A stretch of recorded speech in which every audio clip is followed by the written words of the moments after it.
Ghostly rideshare nightmare. If you've ever felt like you were the only real thing in a city full of ghosts, you'll understand why I hesitated before getting into that rideshare. The app said driver approaching, no name, just a gray silhouette for a profile photo. But it was nearly 2 a.m., and the streets were slick with rain, so I shrugged off the unease and climbed in, barely glancing at the driver as I texted my roommate. That's probably why it took me so long to notice that the face in the rearview mirror was off. Not hidden, just blurry, like someone had smudged their thumb across a photograph. At first, I chalked it up to condensation or bad lighting. My driver's hands gripped the wheel a little too tightly, knuckles wide against the dark, but he didn't say a word. The dashboard flickered with an address I didn't recognize, but the app kept insisting we were en route. I tried to follow the city lights as we drove, but every time I glanced outside, the streets seemed to repeat, the same blinking neon sign, the same cracked sidewalk, the same couple arguing on the corner.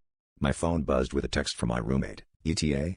But when I tried to reply, my screen glitched, distorting my reflection into a grotesque smear. That's when it hit me, we weren't driving through the city anymore. Outside the window, the world had dissolved into a shapeless gray mist, buildings sliding away like wet paint. The only thing that remained was the car, the humming engine, and that warped face in the mirror, which now seemed to be watching me, lips curled into an almost human smile. I fumbled with the door handle, but it wouldn't budge, none of the locks worked, and the windows were cold to the touch, almost like stone. As panic clawed at my throat, the driver spoke for the first time, a voice that echoed, distant and hollow, from somewhere far behind my ears. You never should have accepted this ride. The mirror rippled, and suddenly, I saw myself, except not quite. My eyes were empty voids, my mouth stretched wide in silent terror, trapped in an endless loop behind the glass. The realization hit me, I wasn't a passenger anymore.